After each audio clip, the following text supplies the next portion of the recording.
Hello kids, how are you? I hope that you will be fine and happy. Today we will read this chapter 11 तोते का संदेश। इससे पहले हम पढ़ते हैं पाठ परिचय।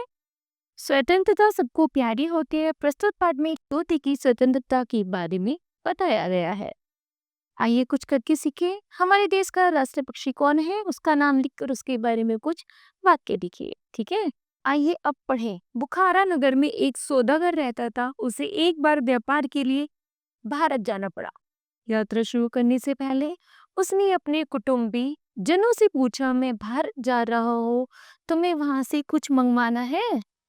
कुटुंबी जनों ने अपनी अपनी पसंद की चीजें बताई। किसी ने हीरो का हार मंगवाया, किसी ने मोतियों की माला मंगवाई, किसी ने रेशमी और सूती कपड़ा लाने के लिए कहा। पुराने समय में भारत इन सब चीजों के लिए दुनिया भर में मशहूर था। उस सौदागर के घर में एक भारतीय भाषा बोलने वाला तोता भी था। वह बड़ा समझदार और अक्लमंद तोता था। उसने सोने के पिंजरे में रखा हुआ था। सौदागर मजाक मजाक में उससे पूछता, अरे तोते लाल, मैं तुम्हारे देश जा रहा हूँ, तुम्हें कुछ मंगवाना है? तोते ने कहा, नहीं जी, नहीं, मुझे कुछ मंगवाना तो नहीं, पर मेरे देश में अगर कहीं तोते पक्षी मिल जाए तो उनसे कहना कि हे तोते पक्षियों, तुम यहाँ खुले आकाश में आजादी से उड़ान भरते हो, लेकिन तुम्हारा एक भाई बुखारा नगर में सोने के पिंजरे में बंद रहता है। क्या यह मुनासिब है? बस मेरा इतना सा संदेश मेरे भाइयों को दे लेना। सौदागर हंस पड़ा कि ऐसा संदेश का क्या मतलब है, लेकिन उसने तूती से कहा, तुम्हारे भाइयों को मैं यह संदेश जरूर दूंगा। ऐसा कहकर सौदागर भारत की यात्रा पर निकल पड़ा।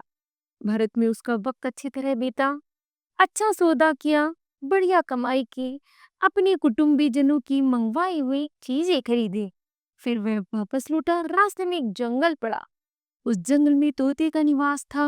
बहुत सारे तोते देखकर सौदागर को अपने तोते को दिया हुआ वचन याद आया। वह खड़ा हो गया और तोतों के एक झुंड की तरफ मुंह करते हुए जोर से बोला, अरे ओ तोते भाइयों, मेरे घर में एक तोता मेरे घर में एक तोता पिंजरे में बंद है। उसने तुम सबके नाम एक संदेश भिजवाया है कि तुम सब खुले आकाश में आजादी के साथ घूमते हो, वह पिंजरे में बंद रहता है। क्या यह मुनासिब है? सभी तोते उसकी तरफ देखते रहे, पर बोले कुछ नहीं। एकाएक एक बूढ़ा तोता अपनी डालों पर कांपने और फड़फड़ाने लगा और अचानक सौदागर के पैरों के पास मुर्दा सा होकर गिर पड़ा। सौदागर दो कदम दूर हट गया और विचार करने लगा कि कैसी अजीब बात है। यह बूढ़ा तोता मेरी उस तोते का खास मित्र या कोई रिश्तेदार होना चाहिए, शायद उसका पिता ही हो। तोते के संदेश का आघात लगने से यह बेचारा मर गया लगता है। वह आगे बढ़ गया और थोड़े दिनों में बुखार पहुंच गया। थोड़े दिनों में बुखारा पहुंच गया। सब कुटुंबियों ने उसका स्वागत सत्कार किया। उसकी भेंट की चीजें देखकर सब खुश हो गए। अंत में तोते ने उससे पूछा, भारत से मेरे लिए क्या लाए हो?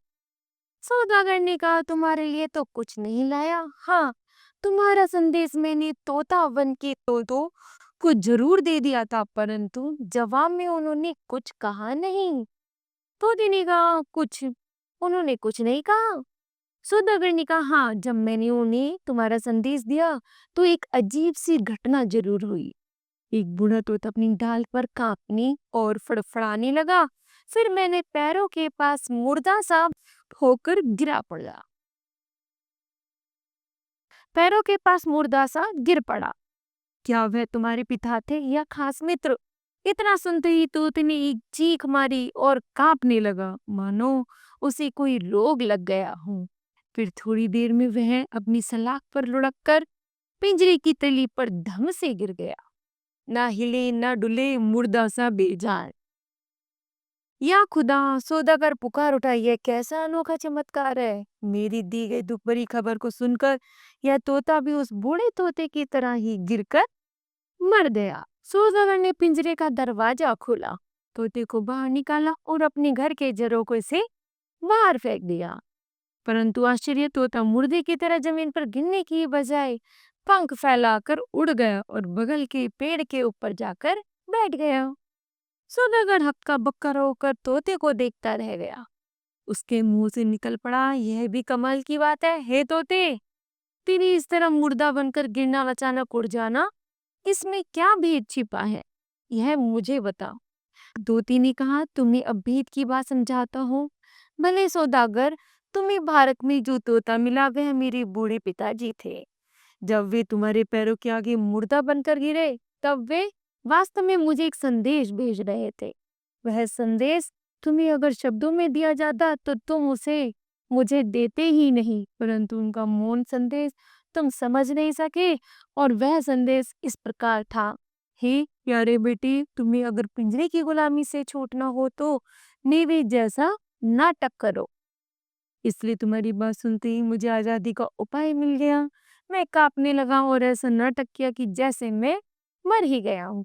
तुमने मुझे मुर्दा मानकर फेंक दिया। मैं तुरंत ही पंख पसार कर उड़ने लगा। अब मैं आजाद हूँ। जंगल में उड़ूंगा, जंगली फल खाऊंगा, झरनों का ताजा पानी पीऊंगा और उड़ते उड़ते अपने देश, अपने माता पिता के पास पहुंच जाऊंगा। अलविदा। और तोता उड़ गया। तो बताओ बच्चों, आज आपने क्या सीखा? तो हमने सीखा, निर्भय और निडरता से रहना चाहिए, चाहे कोई भी परेशानी हो, कोई भी विपदा हो। पशु पक्षियों से हमें प्रेम करना चाहिए। ठीक है, मुझे आशा है कि पाठ आपको समझ आया होगा। धन्यवाद।